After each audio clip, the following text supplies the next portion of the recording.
পশ্চিমবঙ্গ সরকারের শ্রম দপ্তরের উদ্যোগে পরিবহন শ্রমিকদের জন্য একটি বিশেষ সচেতনতা শিবির অনুষ্ঠিত হলো পুরাতন মালদার মঙ্গলবাড়ির চৌরঙ্গি এলাকায়। শুক্রবার দুপুর প্রায় 12টা নাগাদ তৃণমূল শ্রমিক সংগঠনের কার্যালয়ের সামনে এই শিবিরের আয়োজন করা হয়। শিবিরে উপস্থিত ছিলেন তৃণমূল শ্রমিক সংগঠনের জেলা সভাপতি বিশ্বজিৎ হালদার, পুরাতন মালদা পৌরসভার চেয়ারম্যান বিভূতিভূষণ ঘোষ সহ অন্যান্য নেতৃত্ববৃন্দ। এদিন পথ চলতি রিক্সা, টোটো, অন্যান্য পরিবহন শ্রমিকদের বিভিন্ন সরকারি প্রকল্পের সুবিধা সম্পর্কে বিস্তারিতভাবে অবহিত করা হয়।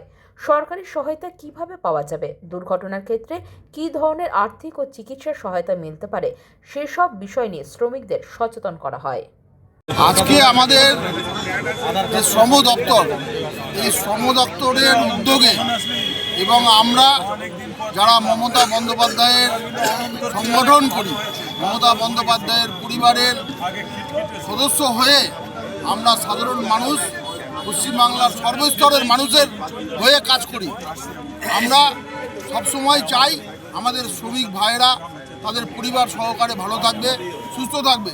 তার জন্য আমাদের মুখ্যমন্ত্রী যে সমস্ত রিক্সা বা টোটো চালক আছে তাদেরকে পরিবহন শ্রমিকের আওতায় নিয়ে এসছেন এবং এই পরিবহন শ্রমিকের আওতায় আনার পরে আজকে থেকে আমাদের শ্রমিকরা যারা নথিভুক্ত করাবেন টোটো চালকেরা, তারা কিন্তু পরিবহন শ্রমিকরা যে সুবিধা পান, যেমন পিএফ, পেনশন এবং ইন্স্যুরেন্স এবং সমস্ত রকম তাদের ছেলে মেয়েদের লেখাপড়া সহ বিভিন্ন রকম সুযোগ সুবিধা তারা কিন্তু আগামী দিনে পাবে।